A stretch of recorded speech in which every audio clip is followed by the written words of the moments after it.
Good day once again, dear students and subscribers. This video will teach us how to evaluate rational expressions and find out what value in an expression makes it undefined. Last time, we mentioned that a rational algebraic expression is a quotient of polynomials.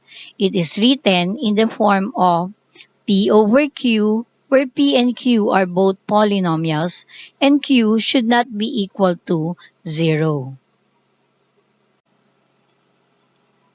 For any value or values of the variable that makes the denominator 0, the rational expression is considered to be undefined at those values. Always remember that the denominator cannot be equal to 0. Our next example will help us find out what value or values that will make our denominator 0 and the expression undefined. For instance, we have the expression x minus 3 all over 2x plus 1. To simplify this expression, our denominator 2x plus 1 should not be equal to 0. So, we have the equation now 2x plus 1 not equal to 0. Then, by addition property of equality, positive 1 moving on the other side of the equation becomes negative 1. Then, we divide both sides of the equation by 2. So, we'll have now 2x divided by 2 is not equal to negative 1 half. 2x divided by 2 is equal to x, not equal to negative 1 half. So, in our expression, x minus 3 all over 2x plus 1, if the value of x is equal to negative 1 half, that simply means this expression becomes undefined.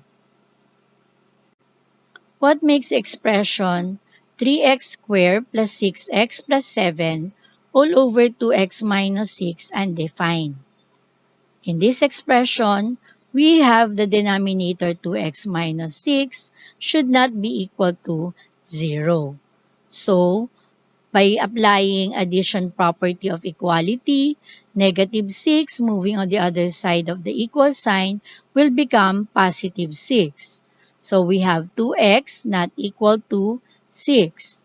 And then, we divide both sides of this equation by 2 since 2 is the coefficient of x.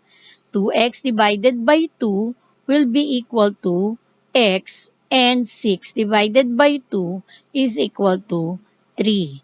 If the value of x is not equal to 3, then the expression is a rational expression.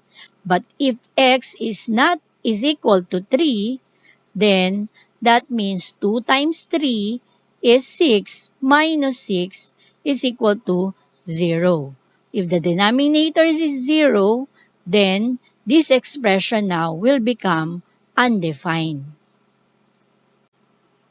Let us remember that in a rational algebraic expression, the denominator of a rational expression can never be 0, and the expression is undefined for the values that make the denominator 0.